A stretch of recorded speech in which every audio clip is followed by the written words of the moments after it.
Assalamualaikum dulur. Bagaimana kabar kalian? Pasti tentunya masih pura-pura bahagia, bukan? Tanpa berlama-lama lagi, di sini kami selaku kelompok 10 akan menjelaskan tentang manajemen keuangan di sekolah. Tapi sebelum itu, kami akan memperkenalkan nama dari anggota kelompok 10.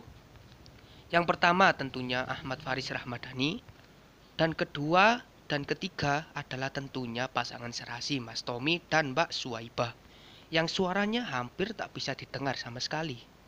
Tapi mudah-mudahan pada video kali ini, suara mereka berdua nyaring dan bisa didengar seperti puisi.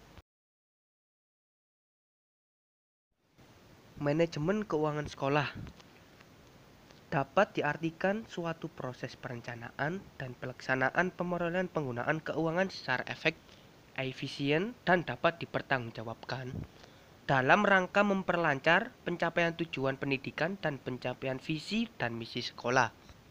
Menurut Depdiknas, manajemen keuangan merupakan tindakan pengurusan atau ketatausahaan keuangan yang meliputi pencatatan, perencanaan, pelaksanaan, pertanggungjawaban, dan pelaporan. Sedangkan menurut para pakar administrasi pendidikan, manajemen keuangan pendidikan dapat diartikan sebagai keseluruhan proses pemerolehan dan pendayagunaan uang secara tertib, efektif, efisien. Maka bisa dapat diartikan pula manajemen keuangan merupakan keseluruhan proses upaya memperoleh dan mendayagunakan semua dana. H.M. Darwanto mengemukakan bahwa manajemen keuangan sekolah adalah seluruh proses kegiatan yang direncanakan dan dilaksanakan secara sengaja dan sungguh-sungguh, serta pembinaan secara kontinu terhadap biaya operasional sekolah sehingga kegiatan pendidikan lebih efektif dan efisien, serta membantu tujuan pendidikan. Ada banyak sekali makna atau maksud dari manajemen keuangan sekolah. Tapi pada intinya, manajemen keuangan sekolah adalah suatu proses perencanaan dan pelaksanaan pemerolehan penggunaan keuangan secara efektif, efisien, dalam rangka memperlancar pencapaian tujuan pendidikan dan pencapaian visi dan misi sekolah.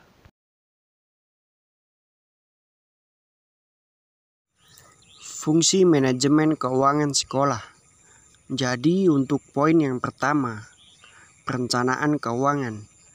Membuat rencana pemasukan dan pengeluaran serta kegiatan-kegiatan lainnya. Poin kedua, penganggaran keuangan. Menindaklanjuti dari poin yang pertama dengan membuat detail pengeluaran dan pemasukan. Yang ketiga, pengelolaan keuangan. Menggunakan dana sekolah untuk memaksimalkan dana yang ada dengan berbagai cara. Yang keempat, pencarian keuangan. Mencari dan mengeksploitasi sumber dana yang ada untuk operasional kegiatan sekolah. Yang kelima, penyimpanan keuangan. Mengumpulkan dana sekolah serta menyimpan dan mengamankan dana tersebut. Yang keenam, pengendalian keuangan. Melakukan sebuah evaluasi serta perbaikan atas keuangan dan sistem keuangan pada sekolah. Yang ketujuh, pemeriksaan keuangan.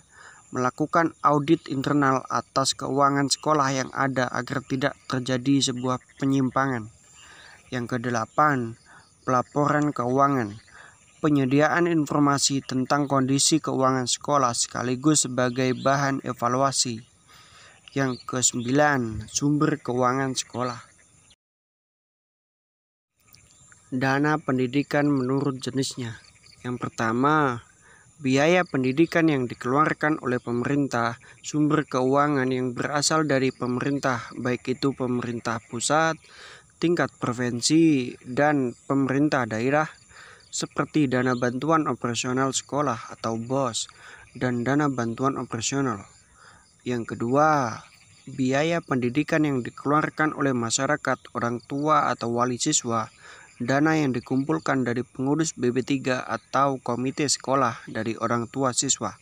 Yang ketiga, biaya pendidikan yang dikeluarkan oleh masyarakat, bukan orang tua atau wali siswa, misalnya sponsor dari lembaga keuangan dan perusahaan, sumbangan perusahaan industri, lembaga sosial donatur, tokoh masyarakat, alumni, dan sebagai berikut. Cara memanfaatkan keuangan sekolah: penyusunan anggaran pendapatan dan belanja sekolah (RAPBS), pengadaan dan pengalokasian anggaran berdasarkan RAPBS, pelaksanaan anggaran sekolah, pembukaan keuangan sekolah, bertanggungjawabkan keuangan sekolah, pemantauan keuangan sekolah, penilaian kinerja manajemen keuangan sekolah. Kegiatan operasi yaitu kegiatan-kegiatan dengan menggunakan alat atau tanpa alat yang berkaitan dengan proses belajar mengajar, baik dalam maupun di luar kelas. Kegiatan perawatan yaitu kegiatan perawatan yang dilakukan untuk memelihara dan memperbaiki sarana dan prasarana yang ada di sekolah agar sarana prasarana tersebut dapat berfungsi dalam menunjang kelancaran proses belajar mengajar. Cara mempertanggungjawabkan keuangan sekolah: semua pemasukan dan pengeluaran atau pembelanjaan tertulis dalam pembukaan keuangan. Membuat laporan pertanggungjawaban keuangan sekolah. Mempertanggungjawabkan keuangan sekolah kepada dinas terkait. Mempertanggungjawabkan keuangan sekolah kepada oleh kepala sekolah dan bendahara kepada komite sekolah, tenaga pengajar, dan tenaga kependidikan. Prinsip penerapan manajemen keuangan sekolah. Transparansi artinya manajemen keuangan sekolah harus bisa dilakukan secara terbuka. Keterbukaan tersebut berhubungan dengan sumber keuangan sekolah, berapa jumlahnya, bagaimana rincian penggunaannya, hingga bertanggungjawabnya. Ini akan lebih memudahkan pihak berkepentingan menggambarkan kondisi keuangan organisasi atau sekolah. Akuntabilitas dalam manajemen keuangan. Akuntabilitas artinya pemakaian wang sekolah yang sesuai dengan perencanaan, dan berdasarkan hal tersebutlah penggunaan yang sekolah pun harus bisa dipertanggungjawabkan sesuai dengan rencananya.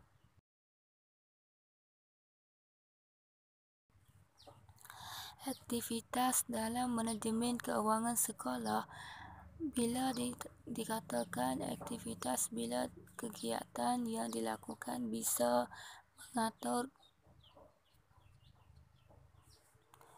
mengatur keuangan untuk pembiayaan aktivitas dalam rangka pencapaian tujuan dari lembaga pendidikan yang bersangkutan, serta kualitas outcomes-nya juga harus sangat sesuai dengan rencana. Prinsip ini berhubungan dengan kuantitas hasil dan kegiatan sementara dalam manajemen keuangan. Ini merupakan perbandingan antara input dan output, atau bisa dibilang daya dan hasilnya.